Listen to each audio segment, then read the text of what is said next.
Adrienne Lofton, we are so lucky to have you here today. And like any good rock star, you come in just before the act. So we're rolling in hot and we're going to have a freewheeling and fun conversation. Love that. I just actually relocated. I just moved from Portland to LA on Monday. So I wasn't ready for the traffic. And so I did just fly like 2 seconds ago. Yeah, or the heat. Yeah, or the heat. I'll take the heat.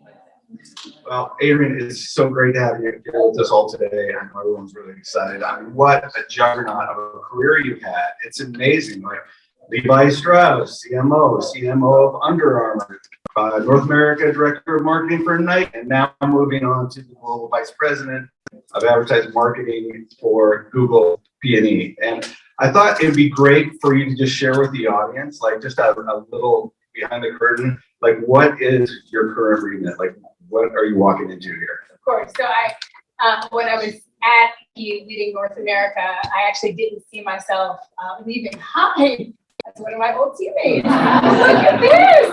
Yo, okay, family. I love it already. The team that we built in North America changed the way I think our brand thought about the consumer, and it was game changing. And I worked my career for, I think I've been in this industry now for 23 something years, not that I'm counting, but it was to get to Nike. That was my ultimate goal. I was a college athlete, I played volleyball, and everything I did, whether it was starting at the Gap in undergrad, going into Target, working at GM, getting to Under Armour, which is a story in itself, where I thought it was always going to be me. It actually started with the founder of Under Armour offering me We're going to want to know a little more about that one. Maybe for drinks. Yep. Let's talk about the work. It was an incredible, when I got there, Under Armour was about 250 million. And when I left, it was about 4 billion. And I started in the women's organization. So Kevin hired me to launch women's, not really knowing what that meant. And one of the things he said to me, and I'll never forget it, was he played football when I was at Howard playing volleyball, so we knew each other. And I saw this little tight t-shirt brand being built. And so he was like, you work at Target, they target women's. Can you come help me launch women's? And I said, okay, what does that mean? And he said, well, I think we're just going to shrink it and kink it. And then from there, we'll figure it out. Okay, number one. Ouch. And people tell the story. Number one, never say that again. Okay? And number two, I'd be happy to join you. And he needed you. He needed.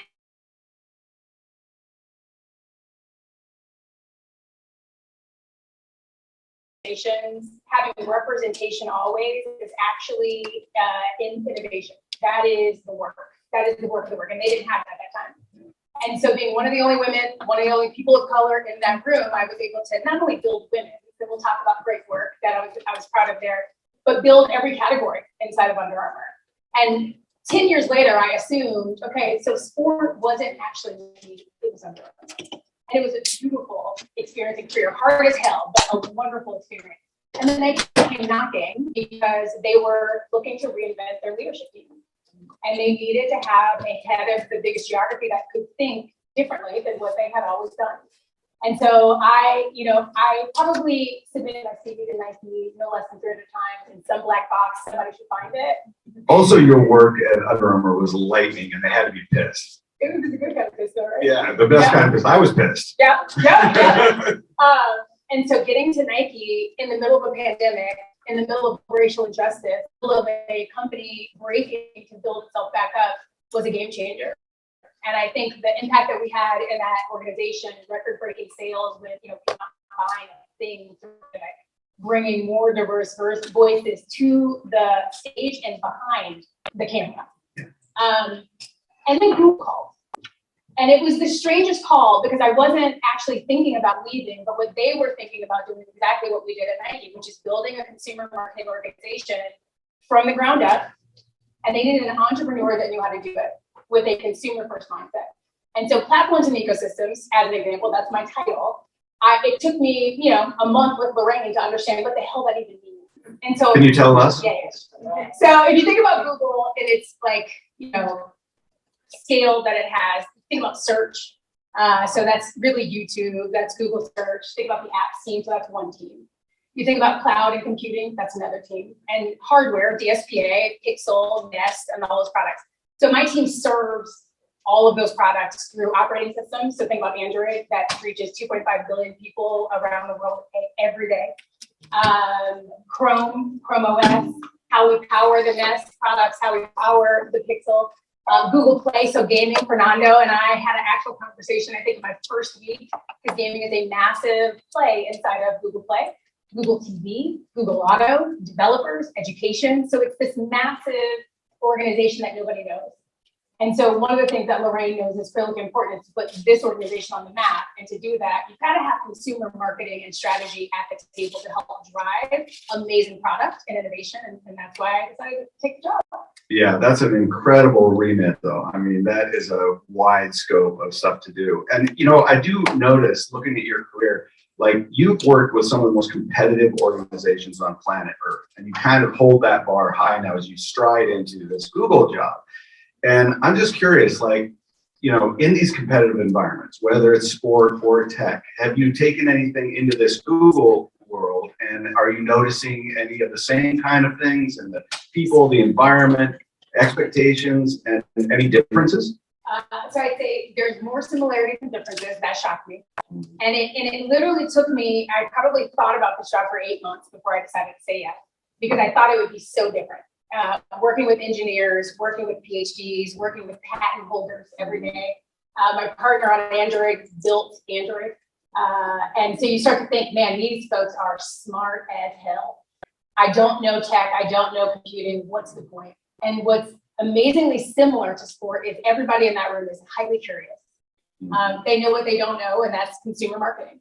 And they know what they do know, which is building game-changing product. And those two things must come together. So they are listening and learning every day as much as I am. And I'm 6 months in. So but that's interesting because you just came from two of the best brand marketers in the world, and you walk into Google, and they must have been conscious in hiring you. It's like, please, we don't just want you to do the job. We want you to teach us the operating system for becoming a brand marketer. That's exactly right.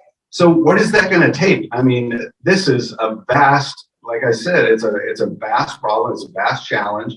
You've got to build a team while you're running. And, you know, we've had the benefit at 72andSunny of working with Google for 10 years, and we love Google, but we know that it's difficult to build teams in that organization. So what is your playbook? What are you bringing with you into this incredible challenge? Yeah, so I guess to give some perspective, the team I ran in my past life was about 500 something people. The team I inherited is a strong 18 folk. 18 people from 500. Yeah, and I did it with a bigger job, it sounds like. A much bigger job. And so what was, and I think like everybody, we all had our like moments of truth through the pandemic. And I remember thinking, you know, am I learning? Am I growing? Or am I just doing more teaching? Teaching is amazing. It's what I love. But if I'm not also learning, then I'm dying. If you're not learning, you're dying. And so building an organization flat from scratch is something I have never done. I have taken massive organizations, transformed. I have tinkered. I have tweaked. I have moved things around, pieces on the puzzle. I have never built from scratch. And so what I am doing, I'm almost 6 months in. And my first 30 days was listening, as we all should do. And then really 31 to today, 100-ish, 20. It's building an operating model, meaning how will we work from brief to execution. It's going through the RFP process from scratch. So, our partners may not love that, but at the end of the day, we have to have the world's best agencies and partners at the table. And we'll talk. Like, to me, an agency partnership cannot be, the agency comes in and pitches. It cannot be revealed. It must be, we are building the brief together and we're bringing it to life with the consumer together. We had to really go through that process in real time. Building an organization. So right now I have 17 amazing, what I will call brand managers. Like brand management, we're good. I have no ECD or creative organization. I have no marketing operations team. I have no media team. I have no head of strategy and head of brand. I'm hiring sub-functional areas of expertise, which is new inside of Google, because it is so fast.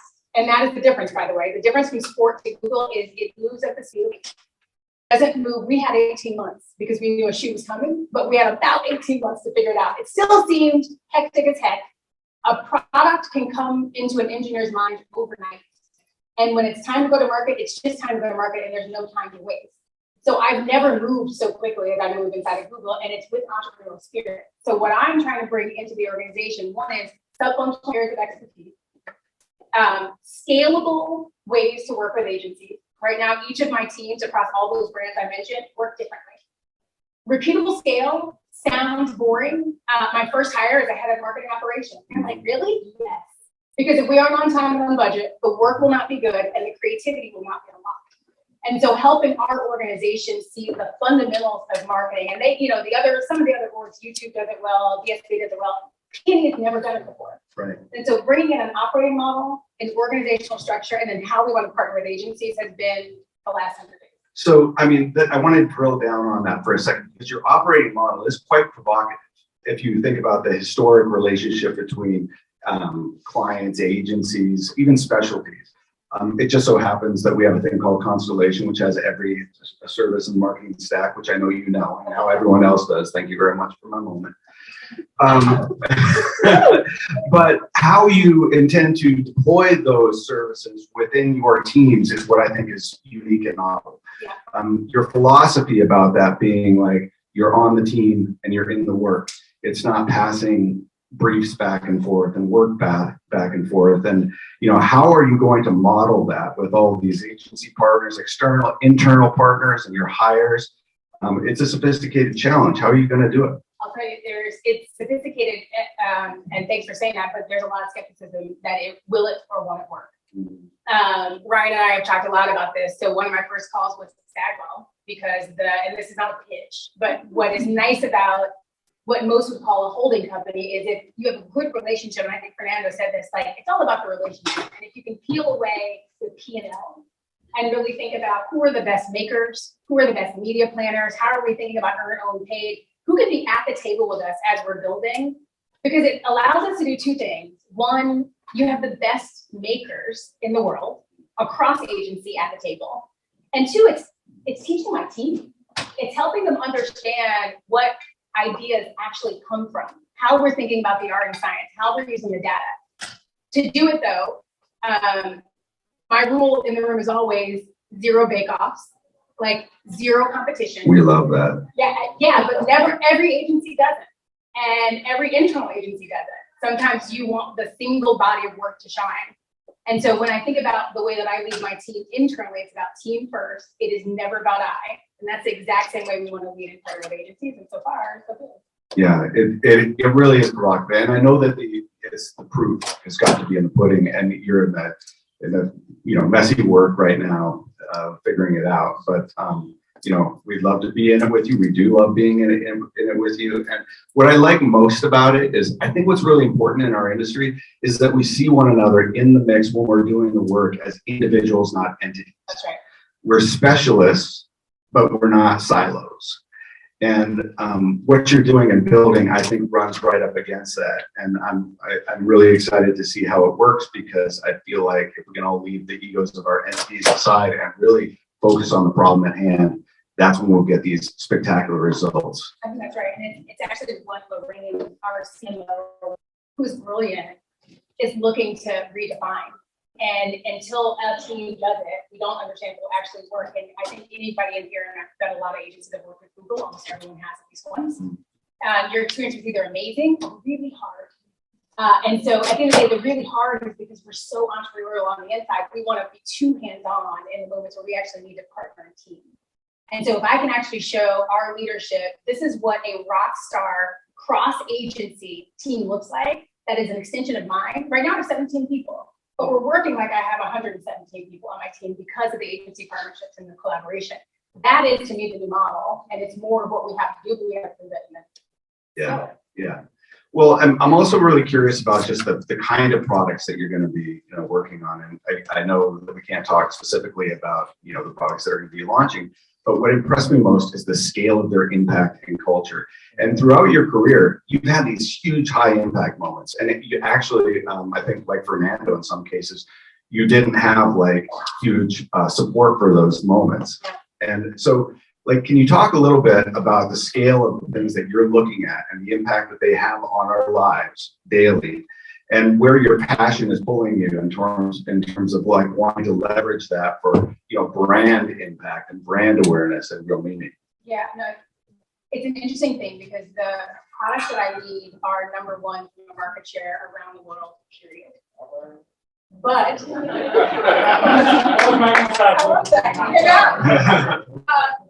but the reality is, if I were to be critical with my brand, they are very much underdogs in the US. So I'm talking about an Android phone versus an iPhone. I'm talking about Google TV versus a Roku. These are things that are prevalent in the world, but aren't yet prevalent in culture. And so what we're doing right now, let's use the hardest one in the book, Android. Yeah. Android actually has the ability to represent access, equity. The products that we are launching right now, you'll see this potentially in some big games coming up, not to be named, but we have technology inside of our Pixel 6 that allows every skin tone to look as beautiful as you are. And if you think about it, if you have any sort of hue that is darker than light and you are in a picture next to people who are lighter skin, you get lost. You are not seen. And our technology is actually allowing consumers to be seen, 2.5 billion consumers. But what we talk about too much right now, which will flip, is the feature and the benefit. The product. The product, not the consumer experience of the unlock. And so that's what the work we're doing right now in real time, flying the plane, reorging the team, and building positioning that lets you see yourself in our product and our work. Same thing with gaming. We have an app system and an app store that actually brings more developers, those are entrepreneurs, into our space than any other app store. Nobody knows it because you talk about the features, the benefits, and the pricing of Google Play. Gaming is where it's at. We just heard it in our last conversation. How do you actually gamify our app store? So there's ways to build consumer high-touch opportunities that we've not thought about yet because our product is so damn good. We just want to be purist about the product. And it's okay, actually, to start, I've seen briefs that go real deep on product. And my first question is, where's the consumer? What are they looking for? It's all a use case. Yes. It's like, that's the consumer. You're a use case. So I think he said it too. I have never, it's a completely new language. And I remember my first meeting with Lorraine, we were talking about CES and the stories you wanted to tell. And she was like, Adrienne, what are your use cases? I was like, that's not how we talk. That's a human. That's a human. And so it's been amazing broadening the conversation. And she's all in. The teams are all in. It's just a different way of looking at things. So it's a new way in. Well, another thing that you talk about is seeing where culture is happening too. And then putting your product in, with the tailwind into that. And it seems like you've done that in the past with your career, but it is speculative at some point. That isn't always a data supported marketing instinct. If you see something happening real time in culture and you want to capture the lightning that's in that particular bottle, it's tough to support through data. So in a data organization, how do you plan on capturing those moments? I mean, for what Farrah was saying was like his biggest objective is to get the marketing organization to move in those things. How can you get Google to do that? Yeah, it is the most analytical organization I've ever worked in. So back to needing to learn and get smarter. Holy shit. I mean, every conversation starts with how you're proving out that case before you get in the world. The flip that we're taking is, our organization, especially P&E, are with love, and my team will say this, the best mid-funnel product marketers in the world. We will sell you an item. But actually, to start to have awareness and consideration, I like old school 101. You got to come up the funnel and start talking about sticky awareness and culturally relevant moments. So we're adding KPIs and OKRs, like all the things that we got to walk in the room with that are as much qualitative as quantitative, as much upper funnel as lower. And so when you're upper funnel, and I get it, it's hard. It's not a direct science the way that ROAS can be and lower funnel opportunities can be. But when you start to talk about how we're tracking the awareness of a product based on the fundamental benefits that we're delivering through the consumer lens, that's what we're going to start to track. Helpfulness. So you're actually adding some data KPIs to the Google stack of KPIs? That's the other thing. Yeah, so the team is also... But they're more subjective. I love this. Yeah. It's fantastic. It's the only way to win. They know it. We also have the most sophisticated data analytics team, you won't be surprised to hear, within the media organization. And there's no case I haven't brought them that they can bring me back how we want to frame the learning journey. Right. And so it's just all of these things, no matter where we go in our careers, it's reframing your frame, but never losing the consumer and the central idea from the work that you're doing. So it's bringing new conversations in the room, but it is supported by data. Data looks a little different. Yeah. Well, one data point that Lorraine used to talk about a lot is a KPI that I love, which is brand love and trust. Yep. And in an environment where, trust is the most important metric in the category right now, I think that's really an important metric. So is that still in the hierarchy at the top of the stack? Number one. If you think about the search team, the apps team, the helpfulness team, they do it best inside of Lorraine's organization. And if you work inside of big tech, data and trust is a big conversation. What I have been so surprised at is how passionate Google is about protecting data and driving consumer trust. The other thing that blew me away is how deep they give from a community perspective and how much they care about the communities they serve. What's epic about Google, and again, from the outside in, when they were, big tech, I was like, this isn't for me. They don't understand consumer. I'm not quite sure I will be there. One conversation with Lorraine, who, if you guys don't know her, she is the CMO of Alphabet, basically. She is brilliant. And her care about understanding the consumer and giving to that consumer, but we're humble and not talking about it, is a truth. And so one of the things I'm trying to do with my team is think about what are our values. And I think it's going to be something like equity and access. And how do we just tell that story with proof in the pudding? The dollars on the ground. We give billions that we don't talk about. And it's against creating, like I'm working on a project right now to build Black developers, equity in tech. And tons of investments going towards it. We don't want to talk about it. We just want to do it. And there's something, and we did this at Nike, like the B2Say thing that we talked about Nike, before you start to tell a story, which we talked about a lot as, Nike and Under Armour and Target tell the best story in the world. We can make you cry. We know how to do that. But the dollars we're getting on the ground, are we clear? Are we telling that story? Are we actually thinking about purpose-driven initiatives first before we say? And before you even get to that doing, who are you? What is our B inside the organization?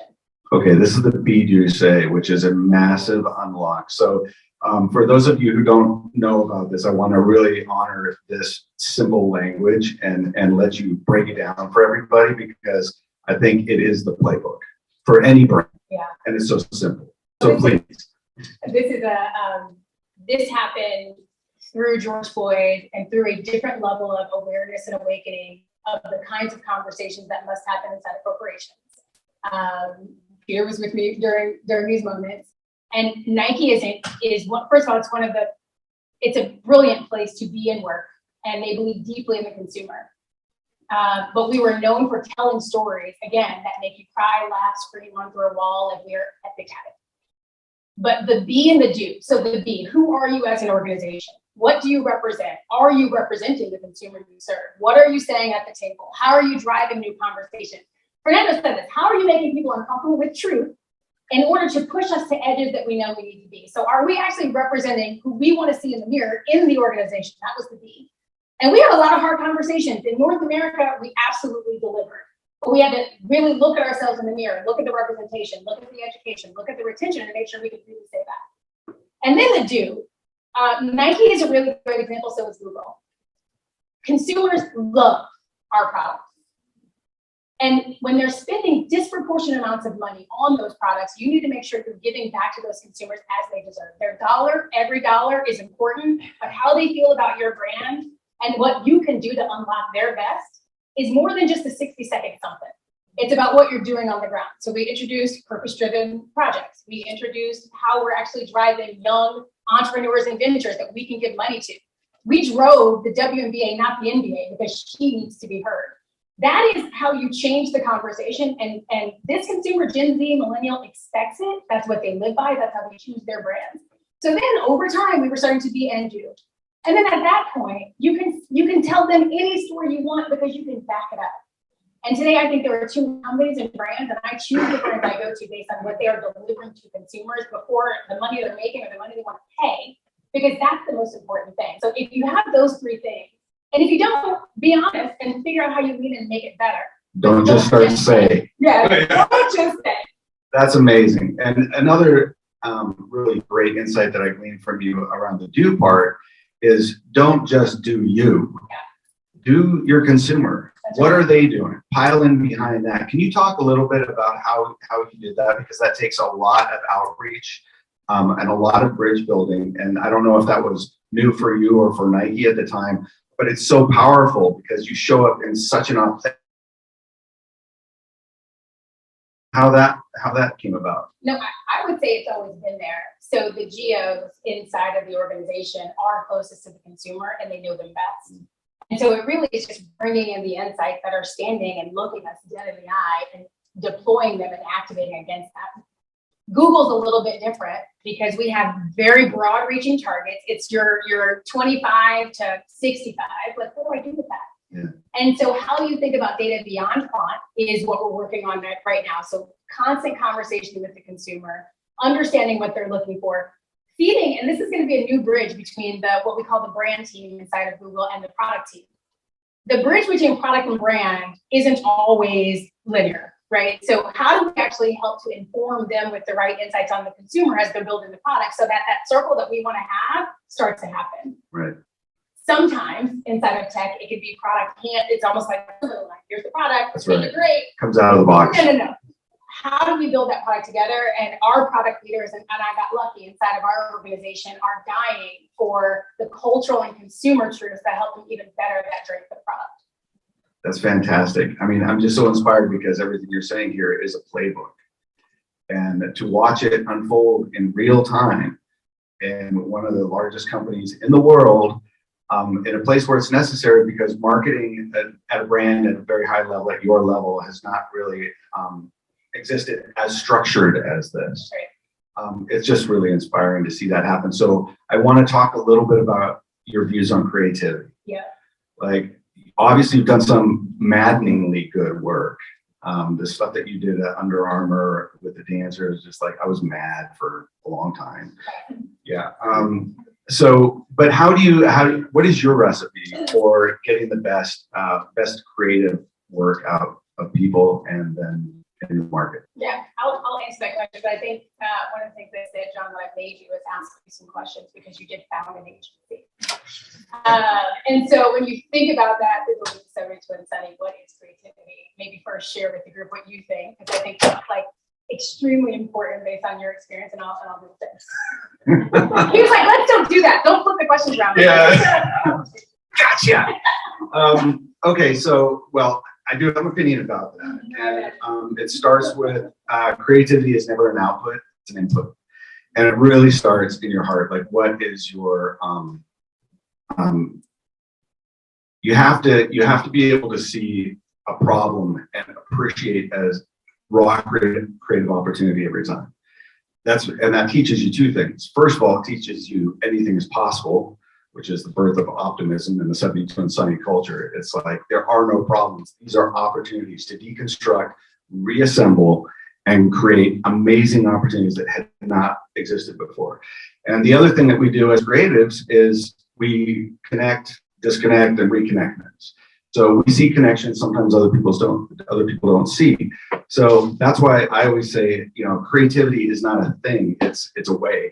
And it has to be super personal too. And it has to be accepted and recognized in the identity of every function in the company. It is not the creative's job to be creative. It is everyone's job to pile in and be creative. And when that happens, that's when you get the sparks of magic, is because everyone is 100% invested, is bringing their entire self to it, their intellect, their soul, all of their energy. And with that kind of human energy around anything, I don't care what it is, whether you're trying to fix the breathing mechanism in Apollo 13 or you're trying to make an ad, you will get that done in the most amazing and magical way. So there you go. That was my answer.